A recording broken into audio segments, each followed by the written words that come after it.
would like to share with you a little bit about spiritualism, and we're going to draw from Joel Tiffany's Spiritualism Explained, being a series of 12 lectures.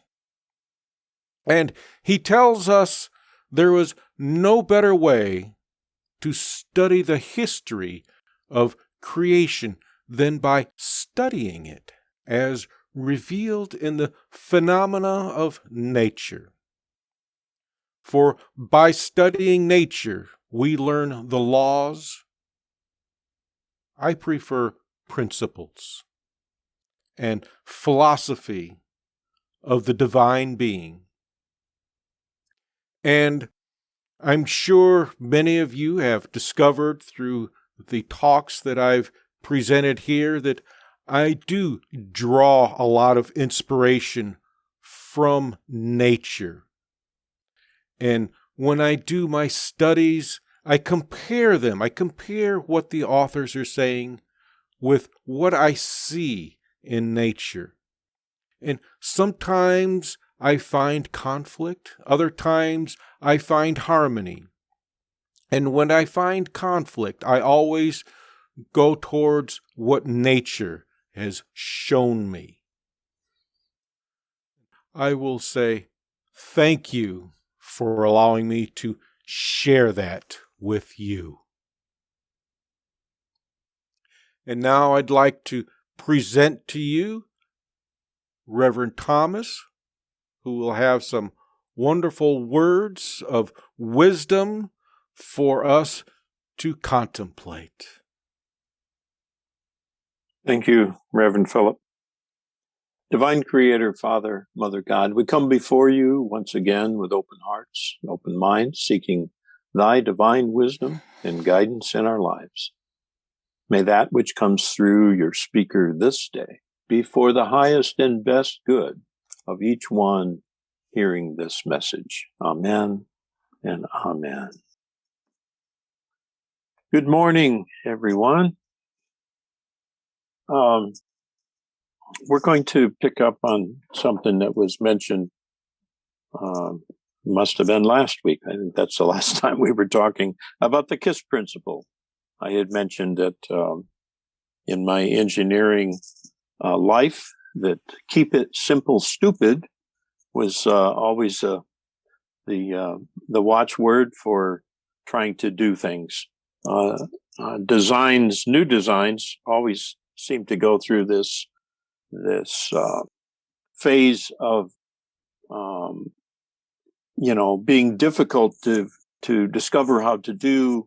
The initial prototypes would be very, very complicated and difficult and hard to align and unreliable and all of that. But as the design progressed, things would get simpler. And in the end, a good design would become very stable, very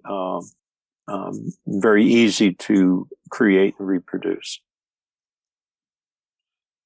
And today, I thought we would just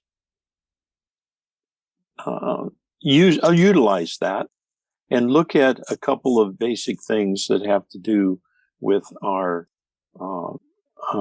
individual search and for understanding in of our place in this life and in the spirit, with the spiritual aspect and all of that. And the Course in Miracles lays out for us very clearly that it's basically all about love and fear. And the definition of fear is the absence of love, with love being the essential energy, and fear is the experience of that energy, not being present. A very clear analogy is dark and light. Darkness is defined as the absence of the light, the actual energy present photons, light photons, can be measured. There is no equivalent in the darkness other than the absence of the photons. However, we experience both equally. We experience darkness equally to light, and so it is with fear and with love.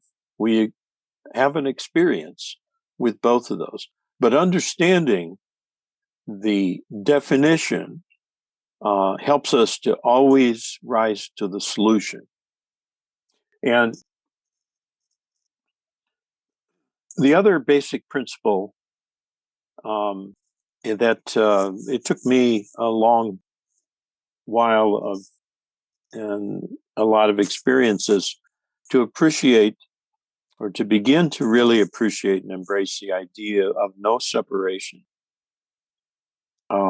We have a tendency to define things and to compartmentalize, and what I mean by that is that this is spiritual and that is not spiritual. For instance, I did a lot of that in my life. I was trying to make all aspects of my life involved with my spiritual path, the way that I earned my income. Everything that I did was immersed in the spiritual life, and I had to, come to a hard realization that that was a self-imposed separation. That there is one creation by the one creative force, and every part of that creation has the potential to teach us, has the potential to lead us to a greater understanding, and even that we perceive as evil has the is a catalyst for us to make a decision to either react in fear or to respond in love.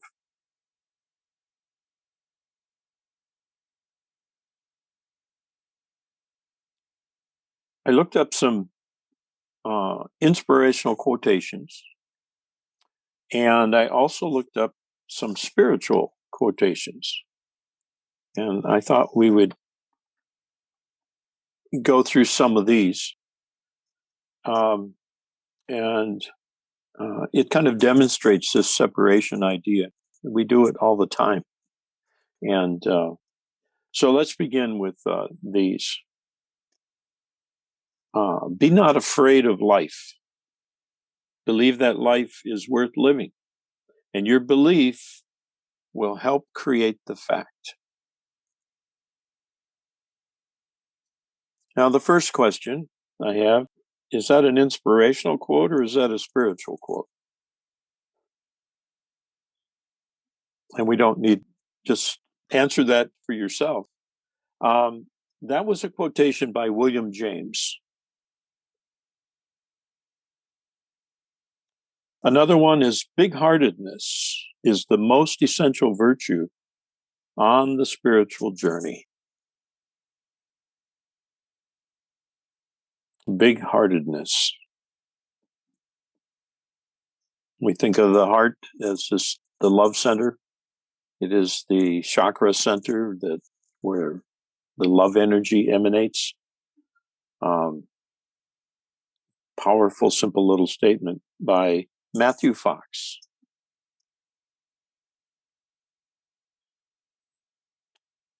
Look at the sparrows. They do not know what they will do in the next moment. Let us literally live from moment to moment. By Mahatma Gandhi.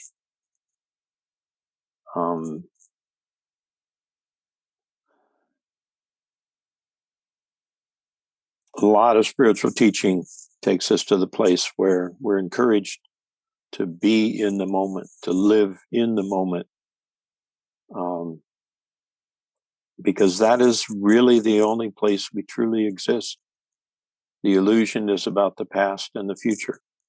because everything happens in the moment. And as we understand that what we do in this moment is how we request the next experience. And it's how we can get stuck in the loop of everything just continuing. If you've been to a place in your life when things were bad and they just kept getting worse, you were probably feeding that feedback loop. We have a lot of opportunities to observe and see that. And it happens in very ordinary ways in our life. One of the things that was powerfully important for me was to simply let go of looking for the outstanding or the extraordinary, and realize that it's all pretty familiar, it's all pretty normal, and that it's an effort to separate my spiritual aspect, putting it on this pedestal, rather than integrating it into regular life.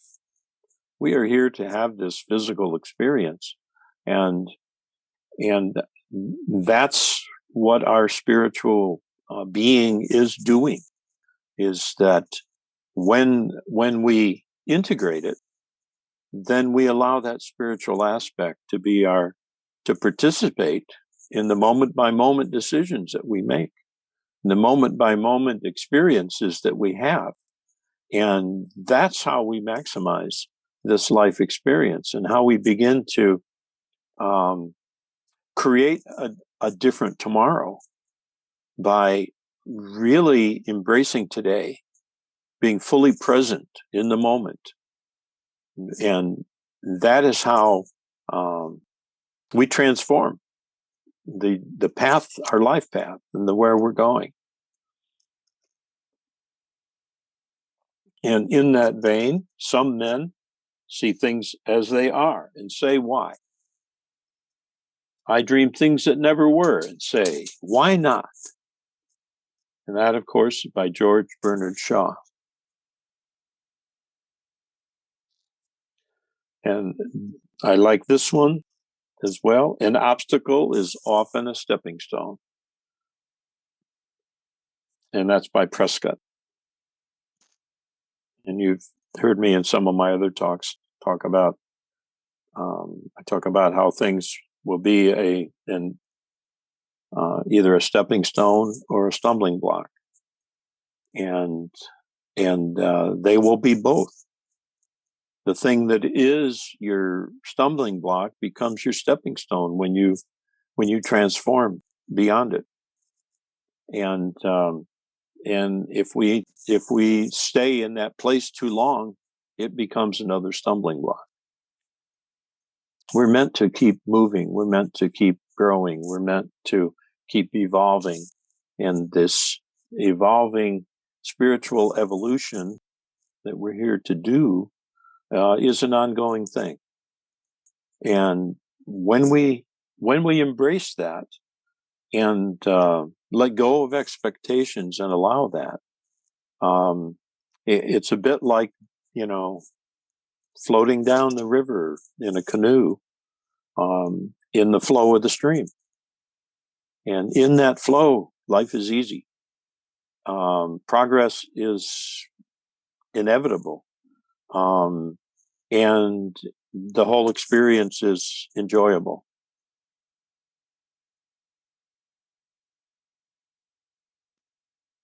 Step out of the circle of time and into the circle of love.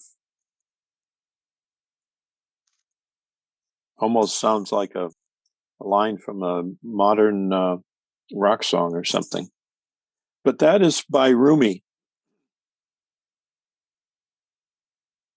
And of course, the one that I immediately adopted and have been paraphrasing for a long time, by Pierre Teilhard de Chardin.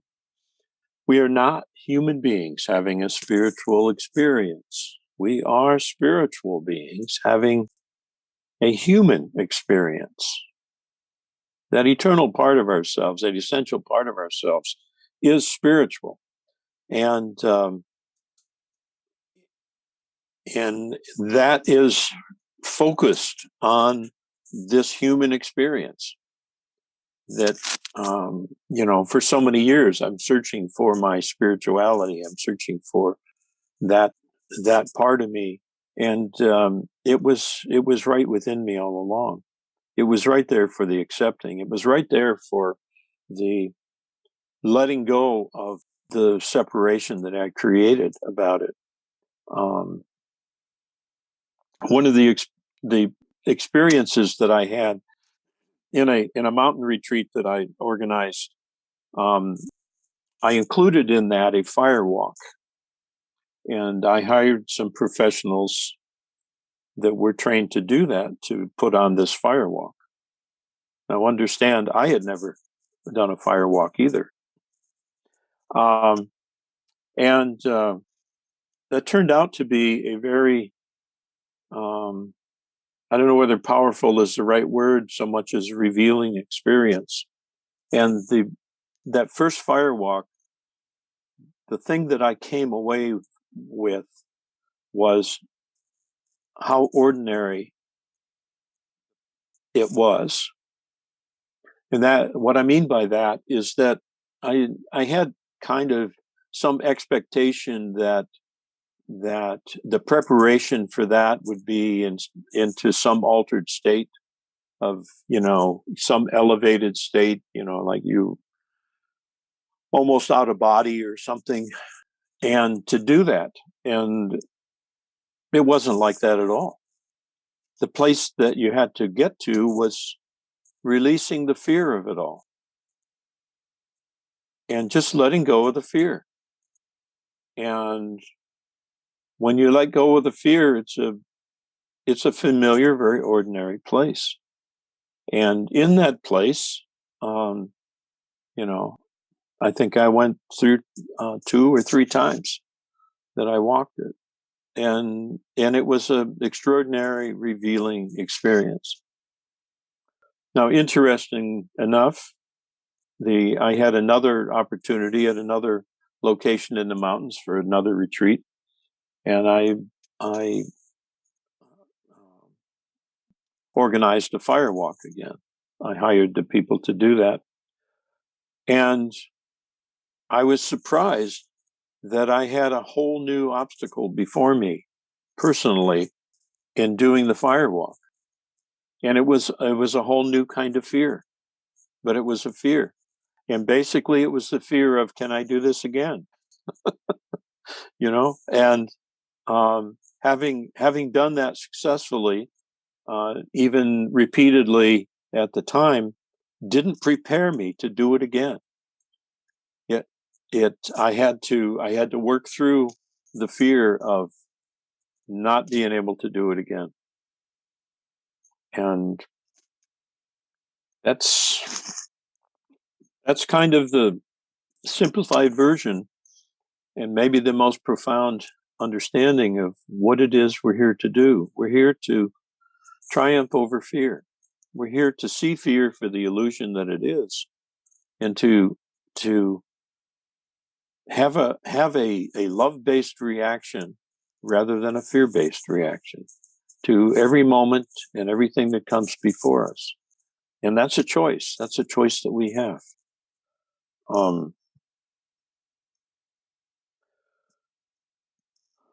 Another quotation: surrender is the most difficult thing in the world while you are doing it, and the easiest when it is done. By Bahá'í Sahib.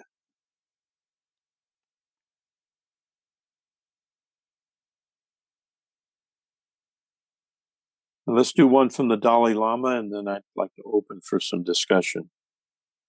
If you want others to be happy, practice compassion. If you want to be happy, practice compassion. Comments, questions, please.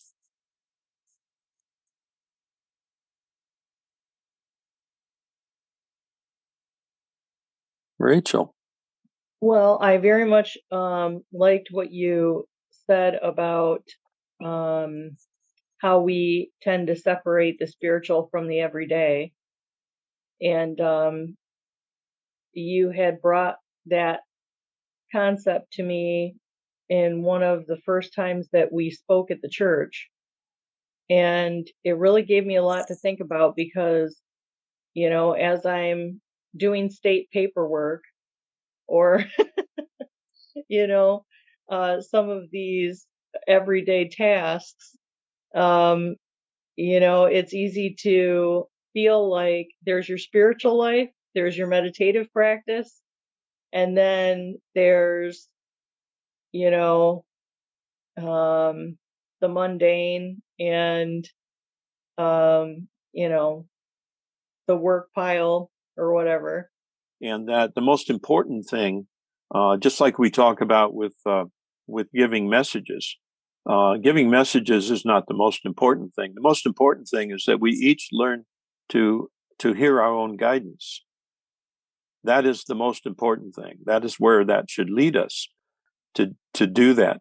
And channeling is one of these things that happens to each of us individually, and it happens to us in ordinary moments. And just like the waking meditation is the ultimate goal of meditation, that is to be in that connected, peace centered place as you're living your life, as you're doing ordinary things, as you're interacting with other human beings. And what is more powerful than that is to have this guidance channeling through you while you are working with these clients. So you have this unique opportunity to literally be touching hundreds of lives just with the energy of that. So think of it as a blessing, and that you're just sending some blessed energy to each of these people, and it will be transformative. That's not your purpose for doing it. Your purpose for doing that is to just be being in that loving place and just letting love flow through you. It's not your responsibility what happens to that energy. You're just passing it along. Yeah, well, I think, we're really in the plane and the mentality of doing here. And it's easy to get focused on this feeling like there's, XYZ that we have to do to be this type of person or to attain this level of, whatever.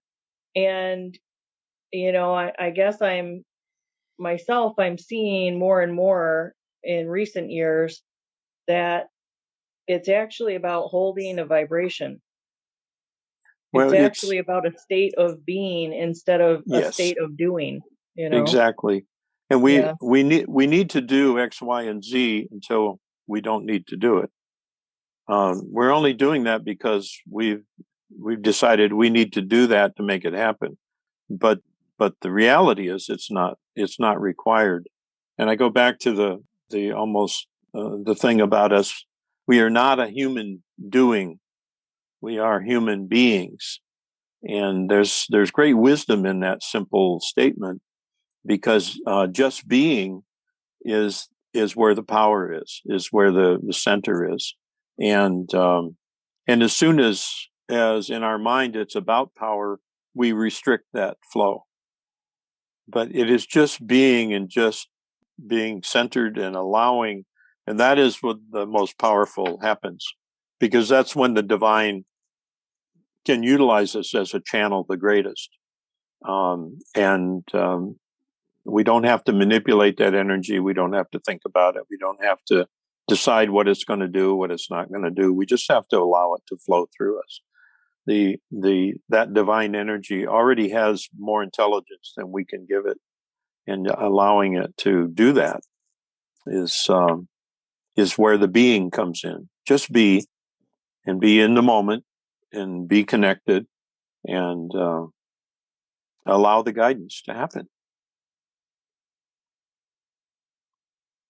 Well, and the only other thing that I'll say is that I really appreciate how your quotes were examples of marrying the spiritual with the everyday. Yeah. Yeah. And it's the multiple voices I hope comes through is that, I in probably because of the KISS principle, but I like to say that, don't ignore the UPS driver because you're sure it's coming FedEx, and in the with blessings or with anything in that in our that we have an expectation for. It can come in any way, in any form, and from any side. And we may get an answer to a profound spiritual question from a very, very unspiritual place.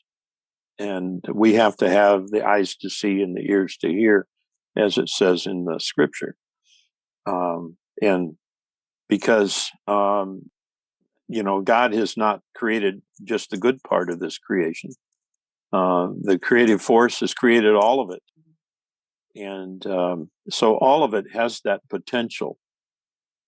And it's how we react to what we find in that. Are we going to react fear-based or are we going to react love-based? That's always our choice. And it is that simple. And getting it that simple is maybe the hardest thing to do. We like to complicate it. And judgment comes in and all of that. But the tools that we learn in our spiritual classes, like forgiveness, letting go, those are helpful, and we need to use those.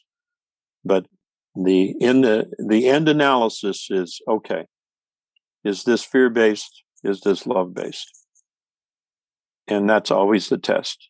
And that begins to shine a different light very powerfully on our life path and what we choose to do.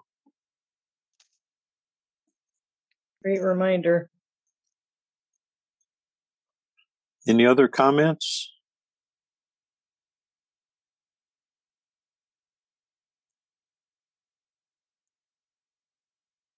Wait, Ken.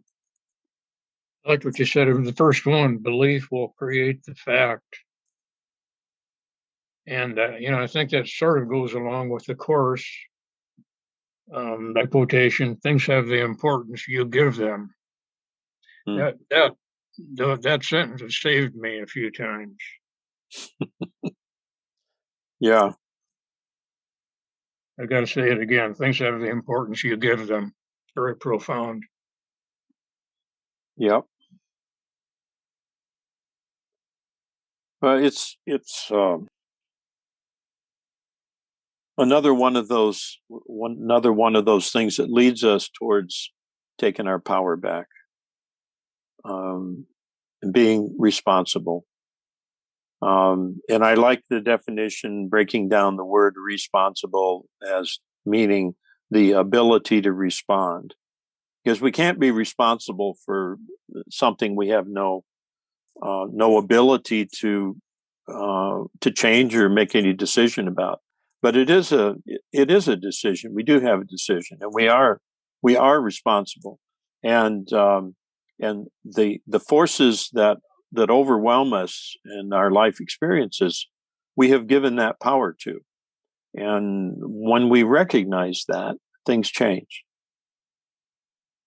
And that's what the kind of new age expression of taking your power back is about. It's about letting go of the overimportance we give other things outside of ourselves.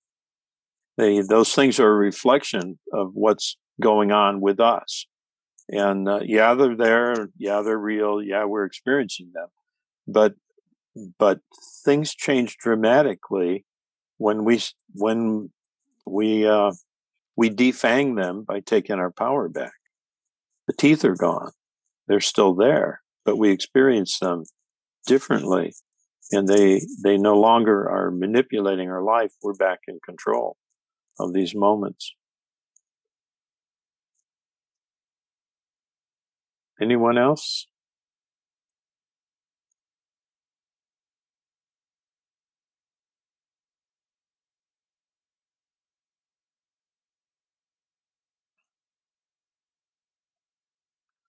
One of the great separations that many have is religion and science.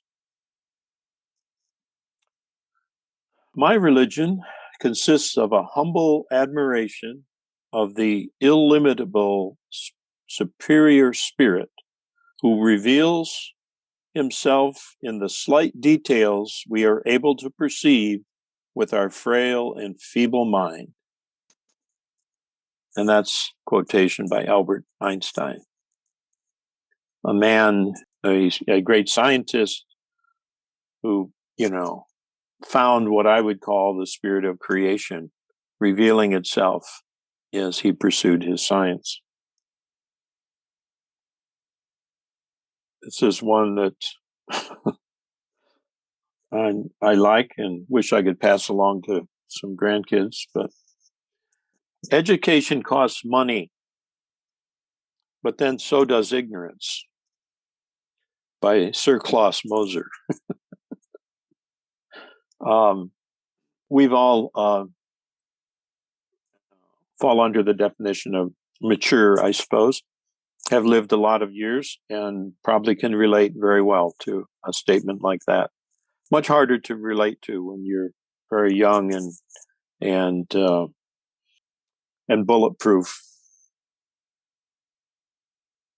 And then Earl Nightingale has long told us, we become what we think about. And that goes kind of hand in hand with what you were talking about, Ken.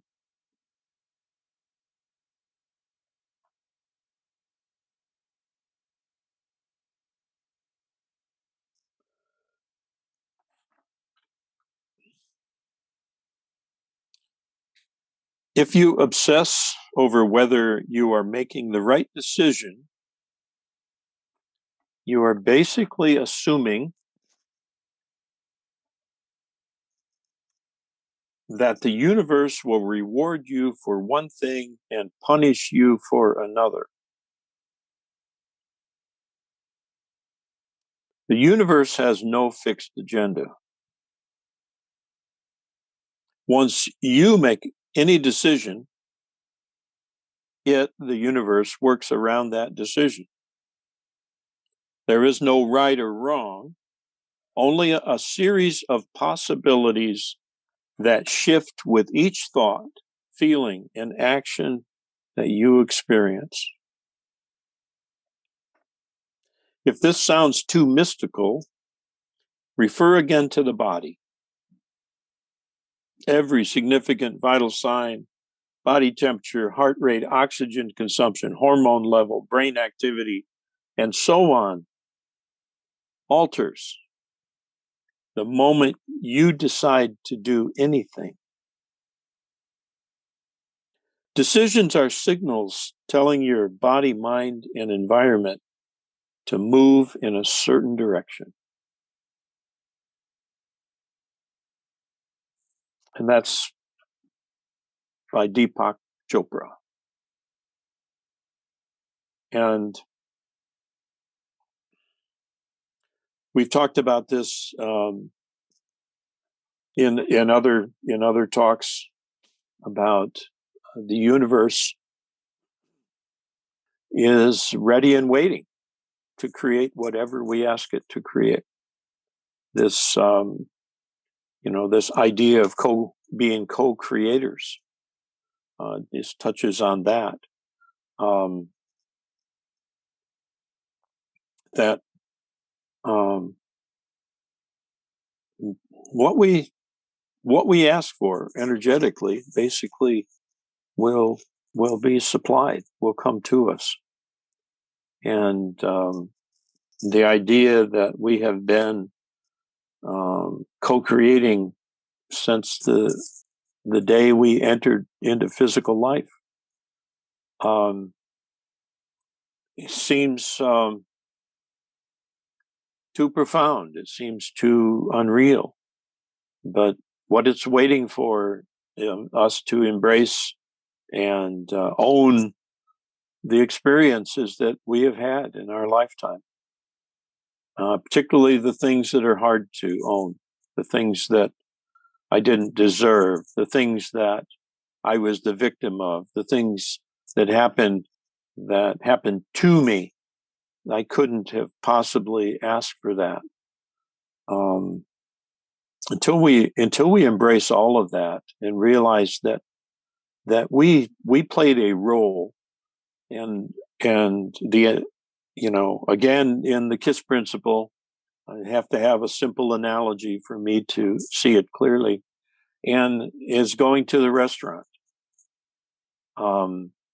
We read the menu, we make a choice, we tell the server, and that's the end of what we do until the meal arrives. There's a whole lot of activity by a whole lot of others that have to precede that and take place for that order to be delivered.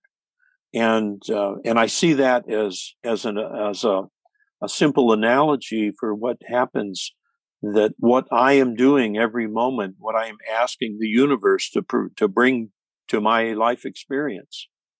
And unless I pay attention to what I'm ordering off the menu, I'm going to end up with a meal I don't prefer. And when the meal comes and it's wrong, we can't blame others. We can try. People do it all the time, but it really doesn't solve the problem. We do better by learning from everything that comes to us that we would prefer not to have. And it's like, okay, how can I make a better choice next time? I'll open once again for comments, and then I will close. Anyone have something they want to say or contribute or ask or?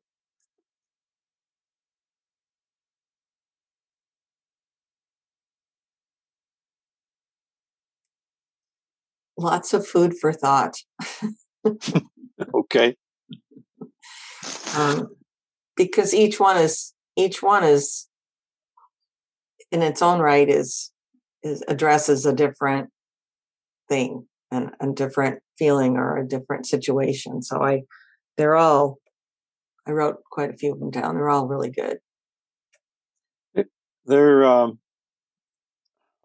hundreds out there, and they containing, some basic truths, and they come from all kinds of sources. Songwriters come up with these really profound things.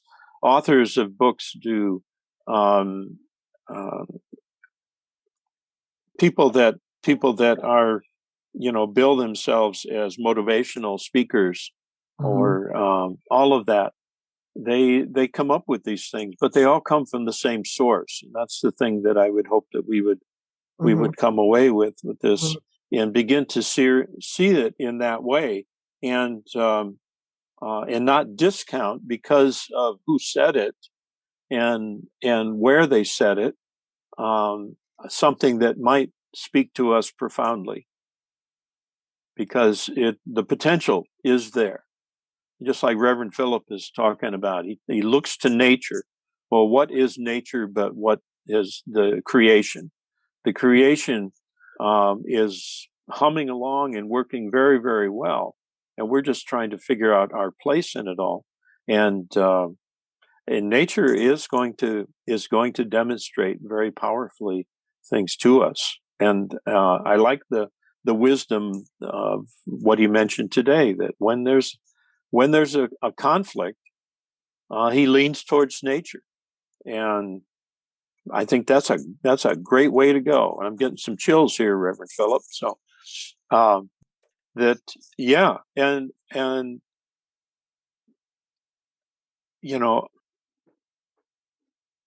quotes of other people from their experiences are going to be where their experiences have taken them in their understanding to that point. And so understand that it's not the end of the journey. It just contributes.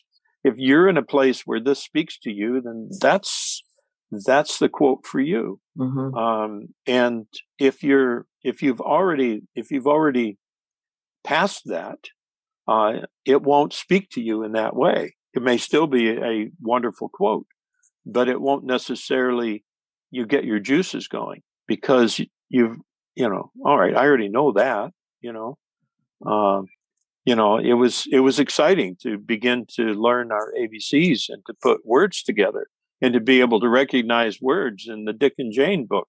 Now I'm dating myself, but anyway, and in reading, that was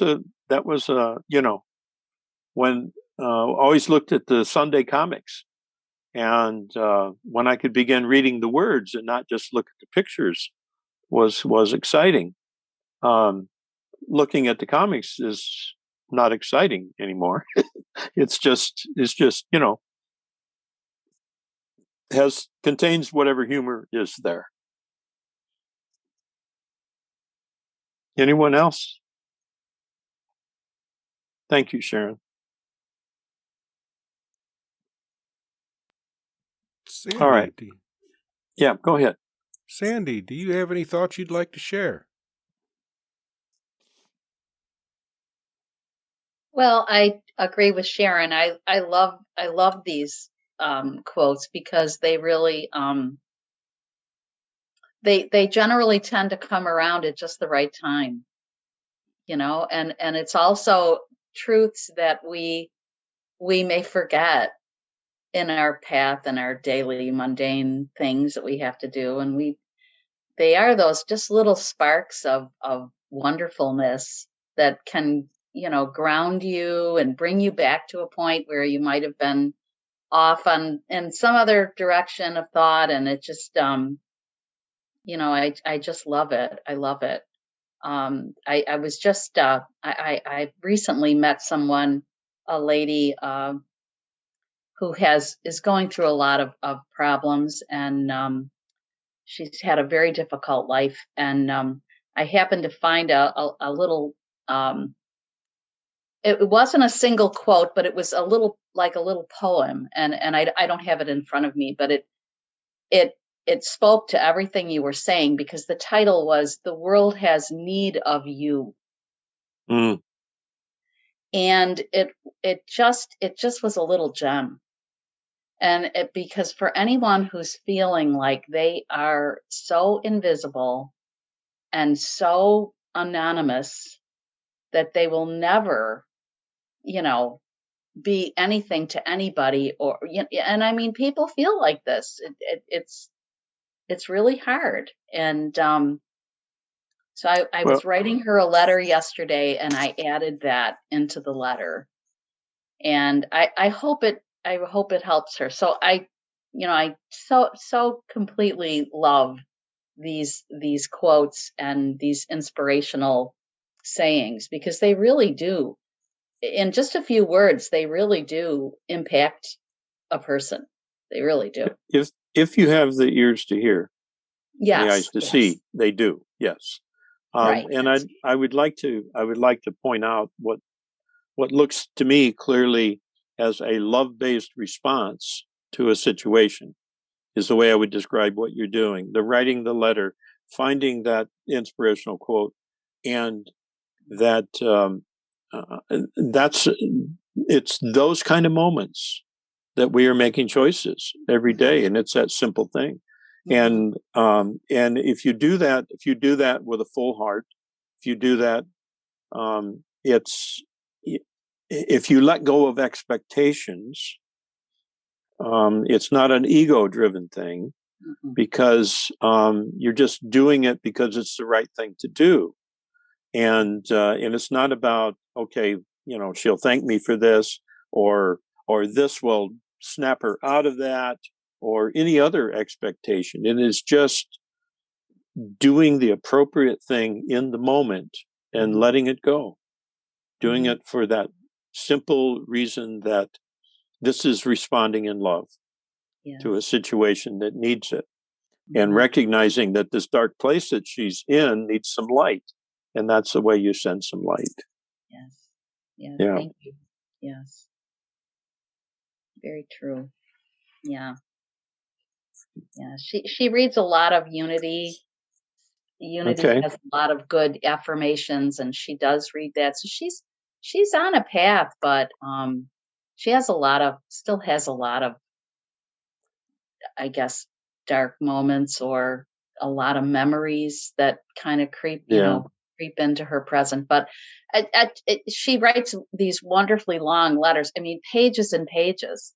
Oh, And I wow. told Sharon, I said, what I am so impressed by her is that she can literally put her thoughts on paper, literally pages and pages. And I admire people who can do that. Because they're so open, you know. But anyway, I I I'm sorry, I'm digressing, but it just getting, these are wonderful. I love them. I love them. They're great. I should have them all over my house. Put one here, one there. It's so good. Well, Mhm. I'd mentioned before that I've been listening to, a new age / meditation channel on my television at Mm. times, rather than, having some entertainment or the news on. And there's some new programming there, and they call it soundscapes, I think. And they have high definition pictures that they scroll through. And in the upper right hand corner, they keep having these little inspirational quotes will come up for a minute, and then they get replaced. Um, and and that is, there. The point is, there are sources out there that, if we want to keep reminding ourselves of these things, and kind of get us back on track, it's available to us, and we can do it by just seeing it around us, and being open to it. Indeed. Mhm. Thank You you. want to pick on someone else now, Reverend Philip? See if they want to contribute. You're really good at of getting people out of their shyness and contributing. Their voices are all important. Exactly. Christy, do you have any thoughts you'd like to share?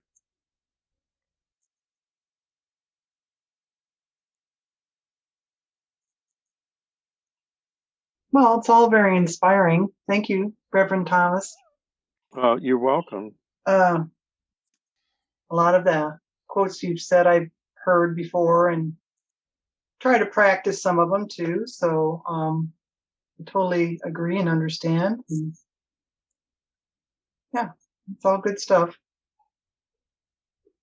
My most favorite quote is, "A grateful heart lives in an eternal summer." I love Ooh, I that. like that. Hmm I don't know who wrote that, but I But you like know that. the quote. Yeah, I do. The author is not so important. Yeah. Not as important as understanding the quote. Very poetic way of putting that. Yeah. Let me wrap this up, Reverend Philip. Turn it back over to you. I thought this might be a good way a good one to finish with. One of the most spiritual things you can do is embrace your humanity. Connect with those around you today. Say, I love you. I'm sorry. I appreciate you. I am proud of you. Whatever you're feeling, send random texts, write a cute note, embrace your truth and share it. Cause a smile today for someone else, and give plenty of hugs. And that's by Steve Maraboli. And thank you for allowing me to share today.